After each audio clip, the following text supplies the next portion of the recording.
போதைப் பொருளை பத்தி கொஞ்சம் விளக்கமாவே பேச வேண்டியிருக்கு. என்னன்னா இத்தனை பேர் இன்வால்வ் ஆறாங்க, இவ்வளவு பெரிய நெட்வொர்க் இருக்குது, இவ்வளவு நெட்வொர்க் நடக்குதுன்னா இது கிரைம் தெரியாம அது நடக்காது. இப்ப நீங்க வந்து இந்த போதைப் பொருள் தடுப்பிற்கான என்ஜிஓக்களுக்கு நான் வந்து ஒரு சமயத்தில் ஆலோசகராக இருந்திருக்கிறேன்.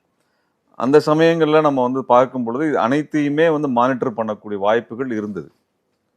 எங்கெல்லாம் போதைப் பொருள் போகுது வருதுங்கிறத கண்டுபிடிக்கிறதும், யார் பயன்படுத்துறாங்கிறதெல்லாம் பார்க்கக்கூடிய அளவுக்கு என்ஜிஓ ஒர்க்கர்ஸ் ஒர்க் பண்ணவங்கள நான் சந்திச்சிருக்கிறேன், பார்த்துருக்கிறேன் நான். அப்போ வந்து இது காவல்துறைக்கு தெரியாம நடக்காதுங்க. 2வது வந்து நீங்க இவ்வளோ குவான்டிட்டி ஆஃப் போதைப் பொருள் இங்கே பயன்படுத்து, இவ்வளோ அளவு சொல்றது அந்த குவான்டிட்டின்னு சொல்றோம் இல்லையா, அந்த அளவுக்கு பயன்படுதுன்னா அந்த அளவுக்கு எங்க உற்பத்தி பண்ண முடியும்? இது உள்நாட்டுக்குள்ள உற்பத்தி பண்ணக்கூடிய விஷயம் அல்ல. ஒரு சிறு விகிதத்தில் நீங்க பண்ணலாம், சரிங்களா? மிகப்பெரிய அளவுக்கு நீங்க வந்து 1000 ஏக்கர் எல்லாம் போட்டெல்லாம் நீங்க பண்ணக்கூடிய எளிமையான விஷயம் கிடையாது. எல்லா இடங்களும் எங்க இருந்து வருது அப்படின்ற ஒரு கேள்வி. போதைப் பொருள் எங்க இருந்து வர முடியும்? வெளியில இருந்து வரவுது. வெளியில இருந்து வருதுன்னா வந்து இந்தியாவிற்குள்ளவா, இந்தியாவுக்கு வெளியில இருந்தா?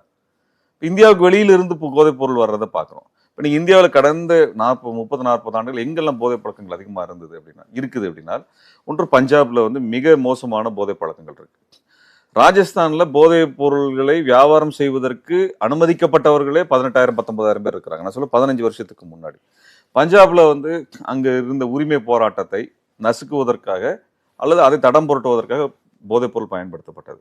அதே போல வடகிழக்கு மாகாணங்கள்ல மிகப்பெரிய அளவுக்கு பயன்படுத்தப்பட்டது.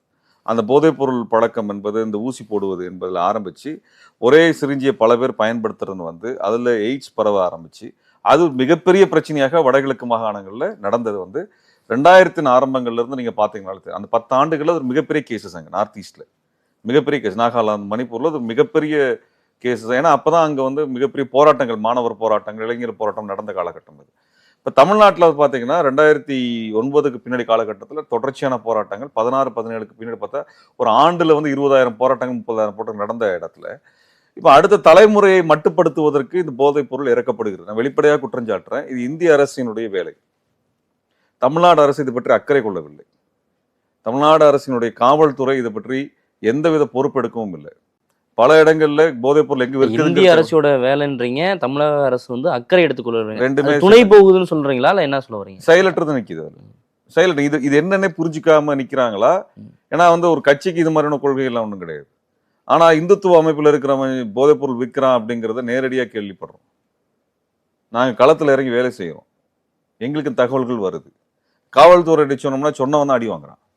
யார் தகவல் கொடுத்தானோ அவன் அடி வாங்குறவங்களே போதைப் பொருள் கட்டுப்படுத்தப்படுறதெல்லாம் இல்லை. நீங்க கொங்கு மண்டலத்துல போய் பாருங்க, இது போதைப் பொருள் பழக்கத்தினால ஒன்றும் இல்லை. இப்போ பிஜேபி சார்ந்தவங்க கைதாகிறத பாக்குறோம், இந்து முன்னணி சேர்ந்தவங்க கைதாகிறதெல்லாம் பாக்குறோம். வேற எந்த கட்சியில இது நடந்திருக்கா?